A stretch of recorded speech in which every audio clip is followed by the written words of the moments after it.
We no longer have to worry about water scarcity or water security in the land. The land has truly been transformed. That is nothing short of a modern-day miracle in the land. In a desert where the land should have stayed dead, Israel built something no one believed could exist, a river carved from sand. When people talk about water, most people will imagine a pipe, maybe a little pump, maybe a filter, maybe a little reservoir. Yeah, exactly. These are much bigger projects. Like you've built a city. For hundreds of miles, engineered canals pull the Mediterranean inland, feeding a system so precise it turns saltwater into the nation's lifeline. Israel is quite an island which solved the water.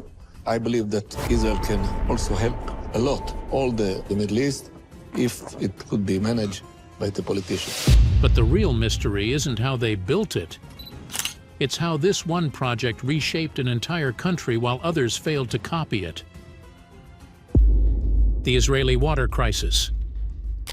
The year is 1948 and a nation is being built from scratch. But there is a hidden time bomb ticking beneath the surface.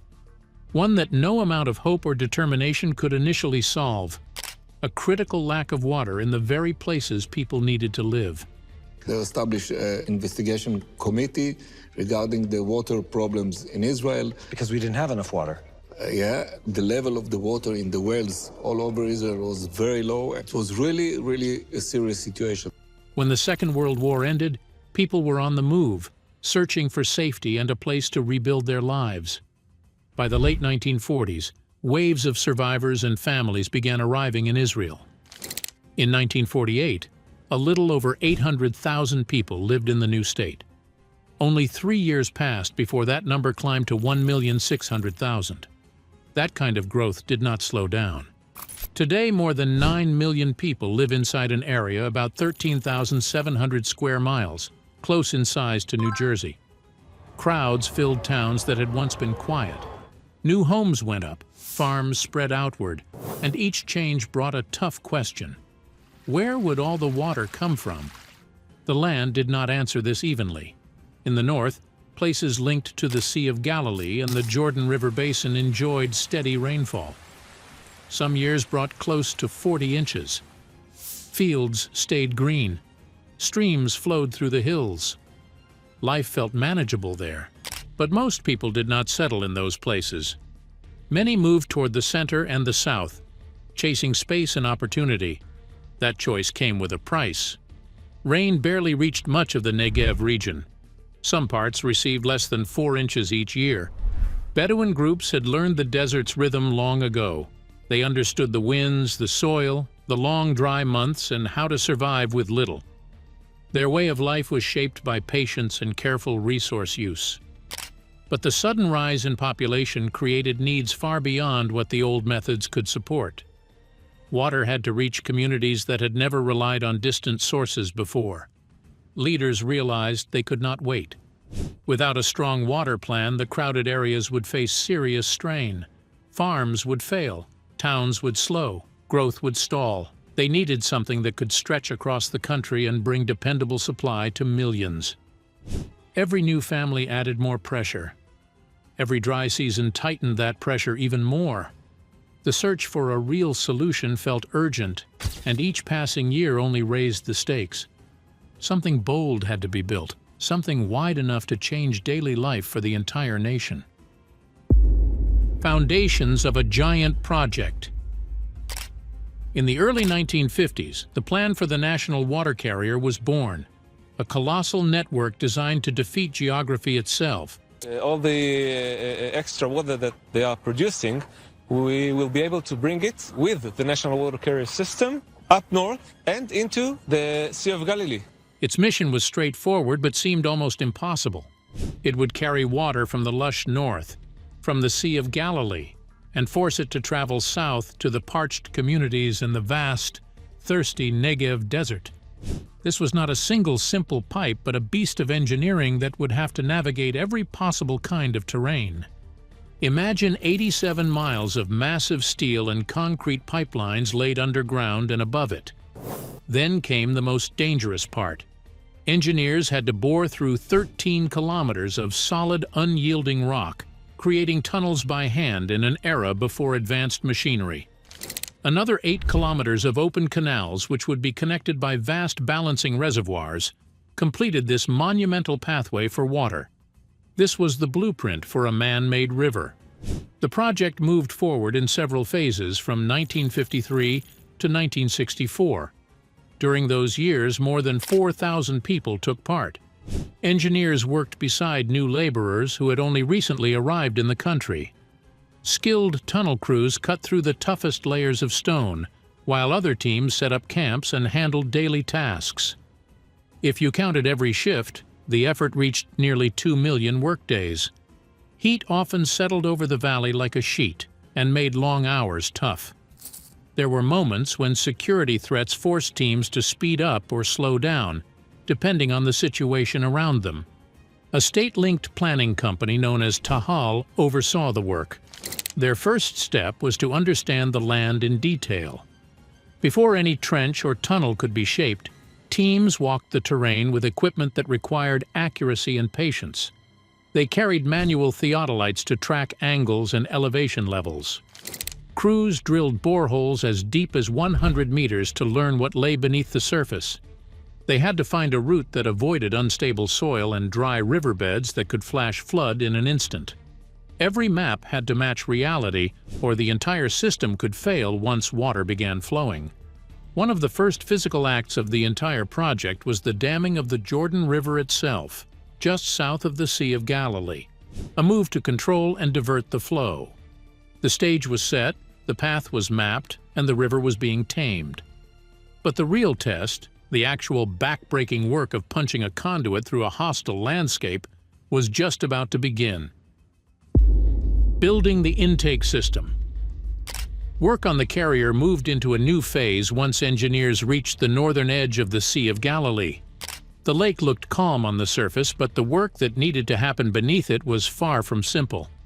Crews were asked to place a massive intake system underwater, and every step depended on accuracy. 9 concrete pipes had to be positioned in a way that allowed them to rest on the lake bed without sinking into the soft soil. Each pipe section was about 10 feet wide and close to 16 feet long. Every piece was wrapped in steel to withstand constant pressure. To get those pipes in place, workers floated them across the lake using cables, guiding them slowly until they reached the planned path. Once the pipes settled on the lake floor, star-shaped screens were fixed at the openings to keep out debris. These screens had to be strong enough to block unwanted material, yet open enough for water to pass at high volume. All of that flow would be pulled toward a 4-bay reservoir on the shore, which acted as the first control point before the water was pushed into the next part of the system. Beside that reservoir rose the Sapper Pumping Station. People knew it by a different name earlier, but the structure itself became important because it carried some of the strongest pumping units of its time. The station held 4 large horizontal centrifugal pumps, each strong enough to move more than 26 million gallons of water every hour. All that power was needed to push the water uphill by almost 700 feet. Moving that volume against gravity demanded equipment that could handle intense stress without slowing down. Before the machines were even installed, workers had to cut deep into lakebed soil to lay the foundations. The ground was softer than expected, which forced the crews to reinforce every section with steel risers that could withstand the vertical load and the constant pressure changes. It took months for the foundations to settle properly. And during that period, teams worked long hours to make sure no cracks formed in the early stages. After the pumps raised the water, it flowed into what became known as the Jordan Canal. This canal stretched a little more than 10 miles and traveled along the sides of mountains. The shape of the channel was designed for smooth movement, wide at the top and narrower toward the bottom, with a depth that reached almost 9 feet. Bulldozers and excavators clawed their way through tough stone, sometimes hitting layers of basalt, other times limestone that needed different handling methods. The material removed from these cuts was piled up to form new embankments, some reaching more than 15 feet high. The canal could not simply follow one straight line because deep valleys cut through the region. At those points, engineers created inverted siphons. These were large pipes shaped like a giant U that dipped into the canyon and rose back up on the other side. Steel pipes more than 8 feet wide were lowered into position and welded together piece by piece. A small error could have caused a rupture once the heavy flow began, so the welders worked slowly, checking every joint before allowing the next step. One of the valleys, known as Nahal Amud, dropped more than 300 feet. Another section crossed the dry bed of Nahal Zalman, where pressure would increase sharply as water moved through the curved pipe. To protect the system, concrete anchors were set to hold everything steady, even during peak flow. Near this area, crews dug out a large basin that became the Zalman Reservoir. It held nearly 264 million gallons of water and helped balance sudden changes in volume. To push water beyond this point, an additional pumping station was added, giving the system enough strength to lift the flow another 377 feet. The work completed here prepared the entire project for a phase that demanded even more precision. The push through Central Galilee. The work in Central Galilee moved into a tougher stage, and the crews knew this part would test every bit of skill they had left. Water heading south first had to pass through a long underground passage carved deep inside the Ailabun Hills. The tunnel stretched close to half a mile, and the round opening was tall enough for a grown man to walk inside without bending. The walls were cut with drill and blast crews who chipped away at limestone and basalt day after day. Some days they pushed forward 5 yards, other days they managed 10, but the real challenge was keeping a gentle downward slope so the water could move on its own. That tiny tilt had to stay steady from the first crack of rock to the final meter, so workers checked their levels again and again under dim lights that flickered in the dust. Once the tunnel was joined, the flow continued into a major channel shaped to deal with heavy clay soils.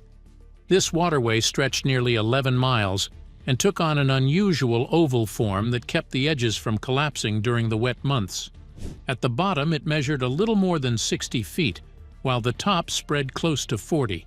Crews brought in scrapers and bulldozers and lined the whole length with concrete so the walls would not soften. Every bit of soil they removed became part of raised banks on the sides, and this cut down on the number of materials they needed to bring in from outside. There were areas filled with loose loess that shifted easily, so those layers were mixed with clay and cement to keep them stable. Work then moved toward the Eshkol site, a large area near Beit Shean that became the center for settling and regulating the incoming water. There, an enormous pond was dug to trap sediments. It held almost 400 million gallons, and next to it sat a reservoir that could store nearly 3 times that amount. Both structures helped slow the water so mud, algae, and other particles could drop to the bottom. During this stage, they kept the main supply running by adding bypass channels, which let them expand the site without stopping the national flow. Back then, treatment was simple. They used chlorine to disinfect the water. Many years later, around the late 2007 period, the system was upgraded with ozone chambers and ultraviolet treatment to match rising demand. From Eshkol, the water continued through an enormous steel and concrete pipeline nearly 53 miles long. The pipe measured almost 9 feet across, wide enough for a person to stand inside. Crews dug trenches through rolling plains and sharp hills, lowered the coated cylinders into place, and welded each joint by hand. Some were buried 3 feet deep, others closer to 6, depending on the terrain. Valves were installed at certain distances so crews could clean the line in sections when needed. Additional lines branching toward Jerusalem and other regions were added in later years. Before the system went live, the engineers tested every piece with gentle flows to find leaks or unexpected drops. Only after days of steady checks did they allow full movement. By the late 1960s, annual delivery had climbed close to 320 million cubic meters, showing how far the project had expanded in a short time. The rise of a modern water system. The scale of the project became clearer when officials later explained that its original cost of $420 million in the early 1960s would reach roughly $4 billion in today's money. Even with that price, the planners believed they had only taken the first step. They shaped the system so it could grow piece by piece, almost like a living network. Each part was built in a way that made room for new tools, stronger pumps, and better management methods that did not exist at the time. That decision would change everything. The engineers did not want a system that would struggle once the population expanded. They aimed for one that could keep up with the country as it spread outward and southward. Over time, the entire network increased its power far beyond what the first builders could push through it. What began with one set of limits now moves nearly 1.7 billion cubic meters of water every year. In other terms, that is close to 450 billion gallons flowing through tunnels, pipes, and open stretches that cross farmland, plains, and cities. This rising flow slowly reshaped the nation. Water that once stayed locked in the northern rainy zone now traveled toward the center and further down to the dry regions near the deserts. The balance steadied. Farms that once waited for the sky to change now had reliable supplies. Towns that struggled through hot summers found themselves able to grow. Step by step, the map shifted, guided by pipes and canals that carried water not where it happened naturally, but where people needed it most. Yet even with all this movement, the engineers never forgot the greatest threat of all. Loss through evaporation could make the most expensive system fail. In a land with long summers and very little rain, the sun and wind could erase huge amounts of water before it reached anyone. That problem pushed the designers to rethink how each part of the system should be shaped. Many of the reservoirs were built in oval or rounded forms that cut down the amount of water left open to the sky. The aim was simple. Less surface area meant less escape.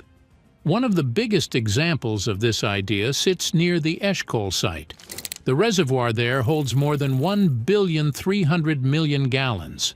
Its shape looks straightforward at first glance since it spreads out in a wide rectangle about 1,300 feet across and around 49 feet deep. But that choice was not random. The depth and width worked together to hold a massive volume while keeping the exposed surface lower than it would have been in a broader and shallower design. With less exposure to sunlight and strong summer winds, the water stays inside instead of drifting away into the hot air. The canals follow a similar line of thinking.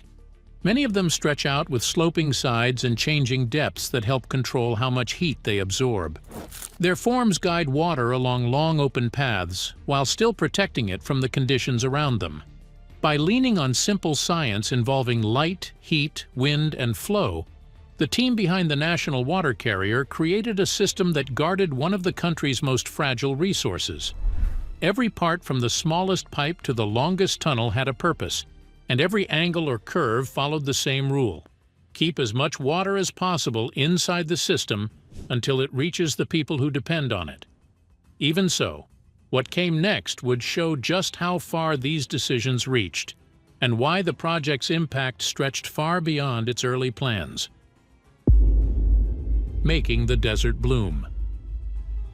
The true test of the National Water Carrier was not only in its construction, but in what it made possible after the early conflicts and concerns. When water began reaching the Negev, the change unfolded slowly but unmistakably. Dry stretches that once resisted settlement started to feel different every year. Beersheba grew from a quiet outpost into a center of classrooms, labs, and new businesses. Families could settle without fearing the long dry months. Arad followed a similar path. Planned in the early 1960s, it faced harsh heat and sandstorms, yet steady water flow allowed it to expand. Dimona added neighborhoods, Mitzpe Ramon drew new residents, and Kiryat Gat shifted from a small town to a growing hub for work and trade. Reliable water made these changes possible. Early on, nearly 4/5 of the transported supply went straight into farming. Large sections of barren land turned into productive fields. Jobs grew alongside food production, lifting communities that had once depended on unpredictable rainfall. The desert did not soften on its own. It changed because the water that once stayed locked in the rainy north had been pulled south. Every new farm and town stood as proof that a stable supply could reshape the map. Even with the political tension surrounding the project, life inside the country continued to evolve because the system delivered what it promised. The Negev's transformation showed that an engineered river could do more than meet demand. It could redefine the future of an entire region. When progress met resistance. Concerns around the national water carrier began to rise almost as soon as the project showed what it could do. The more water that moved through the system, the more neighboring countries started watching with growing unease. Jordan, Syria, and Lebanon feared that drawing too much from the Sea of Galilee would reduce the shared flow of the Jordan River basin. By the late 1960s, water levels had begun to fall, and the change was noticeable along the riverbanks. Environmental groups soon added their own warnings. They argued that diverting northern water toward the center and south was affecting plant and animal life, especially downstream. They claimed the river's quality was dropping and that the natural balance had changed. Their concerns spread through reports and public discussions and did not fade away. Tension deepened as political disagreements intensified. The national water carrier became linked to broader disputes over land and water access between Israelis and Palestinians. Human rights organizations stated in their publications that Israel's control over the system created uneven access in the West Bank and Gaza. Reports described delays, shortages, and restrictions that communities struggled with. Israel's fresh water supply wasn't enough to support a growing country, so Israelis started looking west to the Mediterranean. These comments added pressure inside and outside the region. At the same time, the project influenced how early settlement policies evolved within Israel. Reliable water supply supported expansion into new areas and helped justify development far from the northern regions. As water moved south, towns and farms grew, and those changes carried political weight. The national water carrier strengthened the country and supported millions, but it also became part of disagreements that crossed borders and generations.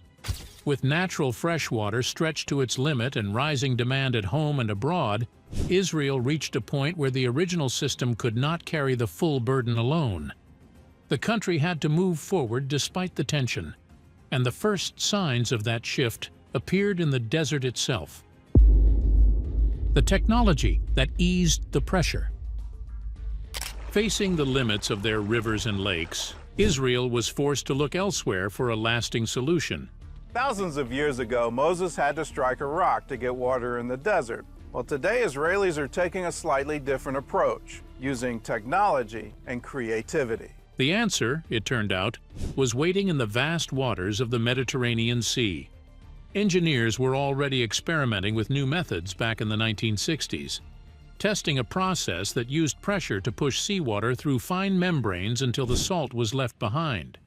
At the time, it was mostly used in factories, and many people saw it as a neat idea that might stay in the industrial world. But those early trials planted a seed. They proved that seawater, something that surrounded the nation on every side, could one day become a reliable source of drinking water. By the early 2000s, the choice was clear. The nation began pouring resources into desalination, treating it not as an experiment, but as a lifeline.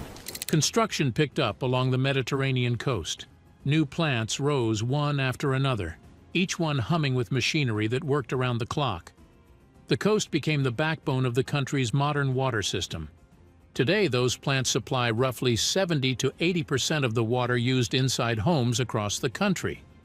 What once felt like a risky idea now supports daily life.